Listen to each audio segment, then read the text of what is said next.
रात के लगभग 1 बजे उस सूने हाईवे पर दो लड़कों की बाइक अपने आप रुक गई थी। पीछे कोई नहीं था, पर किसी ने उसके कंधे को छुआ था। नमस्कार दोस्तों, मेरा नाम है लविश मेहता और आज आप अंधेरा में सुनेंगे दो लड़के हॉरर हाईवे। तो चलिए फिर आज की इस कहानी को शुरू करते हैं। यह बात बहुत पुरानी है, लगभग 2004 के आसपास की। दो लड़के रिंकू और महेश दोनों पास के गांव में ही रहने वाले थे। उम्र करीब 18-19 के बीच। शाम को घूमने निकलना, बाइक चलाना, थोड़ी हवा खाना, यही इनकी रोज की आदत थी। एक रात दोनों ने कहा, चलो हाईवे तक घूम के आते हैं, हाईवे से वापस आ जाएंगे। हाईवे गांव से लगभग 3 किलोमीटर दूर था, पर एक बात थी, गांव वाले कहते थे कि रात के बाद उस तरफ जाना ठीक नहीं है।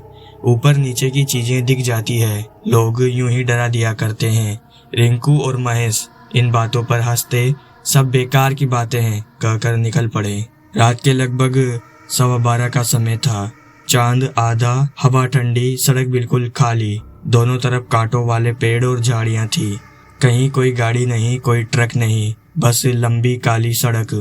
बाइक रिंकू चला रहा था, महेश पीछे बैठा था और मोबाइल की टॉर्च से दाएं बाएं देख रहा था। रास्ते में एक जगह आती थी, एक अधूरा बस स्टैंड जो कई सालों से बन ही नहीं पाया था। जैसे ही उस जगह से वो गुजरे, महेश अचानक बोला, रिंकू, किसी ने अभी मेरा कंधा पकड़ा है। रिंकू हंसा, अरे पागल है क्या, पीछे तो तू ही बैठा है, तेरा कंधा कौन पकड़ेगा। महेश ने थोड़ा घबराते हुए कहा, नहीं नहीं यार, जिस तरह से वो दबाया था लगता है किसी बड़े आदमी का हाथ था, ठंडा और थोड़ा जोर से। रिंकू ने बाइक को धीमा किया, तू बेवजह डर रहा है, चल। बाइक आगे बढ़ने लगी, हवा और ज्यादा ठंडी हो गई, सन्नाटा गहरा हो गया। करीब 200 मीटर हुए होंगे कि बाइक अपने आप रुक गई। रिंकू ने ब्रेक नहीं दबाया था, फिर भी टायर जाम हो गया। महेश पीछे से लड़खड़ाकर बोला, क्या कर रहा है। महेश चिल्लाया। रिंकू की आवाज कांप रही थी, मैं कुछ नहीं कर रहा, ब्रेक अपने आप लग गया। बाइक खड़ी थी, इंजन चालू, पर जैसे किसी ने पीछे से पकड़ लिया हो। दोनों को एक ही बात महसूस हुई, जैसे उनके पीछे कोई खड़ा है। धीरे धीरे उन्होंने पलटकर देखा, पीछे कोई नहीं था, सिर्फ काली सड़क, सिर्फ हवा, सिर्फ एक लंबा खाली अंधेरा। महेश ने धीरे से कहा, रिंकू चल वापस चलते हैं, माहौल ठीक नहीं लग रहा। रिंकू ने बाइक दोबारा स्टार्ट करने की कोशिश की, पर इंजन जैसे दब गया हो, आवाज भी साफ नहीं आ रही थी। तभी महेश की नजर दाएं तरफ की ओर वाली झोपड़ी पर पड़ी। वहां कोई आदमी खड़ा था, सिर्फ चेहरा दिखाई दे रहा था। जिस तरह झाड़ी के पीछे से देखने के लिए वो झुका हुआ था, वो बिल्कुल सामान्य नहीं लगा। आंखें फैली हुई, चेहरा एकदम सूखा, जैसे कई घंटे से हिलडुल नहीं रहा हो। महेश की सांस अटक गई। रिंकू मत देख, बस मत देख। रिंकू ने आंख के कोने से देखा, वो हाथ कांप गया। अगर वो आदमी है तो वो इतनी रात को यहाँ क्या कर रहा है। महेश ने बिना पलक झपकाए कहा, वो आदमी लगता नहीं। रिंकू ने जोर से क्लच दबाया, गियर डालने की कोशिश की और तभी बाइक ने पहली बार खुद आवाज निकाली।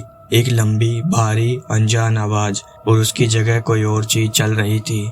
बाइक की जो आवाज उस रात निकली थी, वो बिल्कुल मशीन जैसी नहीं थी, जैसे कोई भारी सांस अंदर फंसी हो और धीरे धीरे बाहर आ रही हो। रिंकू और महेश दोनों उस आवाज को सुनते हुए पत्थर की तरह खड़े थे।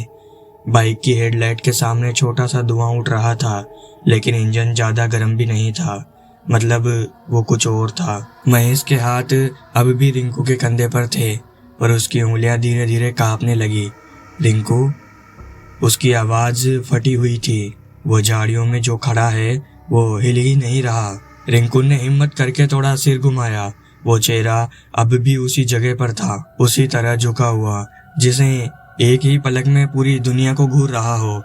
चल चलते हैं, रिंकू ने कहा। उसने बाइक को जोर से किक मारी। इस बार इंजन थोड़ा साफ हुआ और बाइक झटके से आगे बढ़ी। दोनों ने पीछे मुड़कर नहीं देखा, पर 5 सेकंड भी नहीं हुए थे, पीछे से किसी के तेज कदमों की आवाज आई, टप टप टप टप टप टप टप, किसी के दौड़ने की। और वो कदम बिल्कुल सड़क के बीचों बीच आ रहे थे, सीधे उनकी बाइक की दिशा में। महेश जोर से चिल्लाने लगा, भाई तेज कर।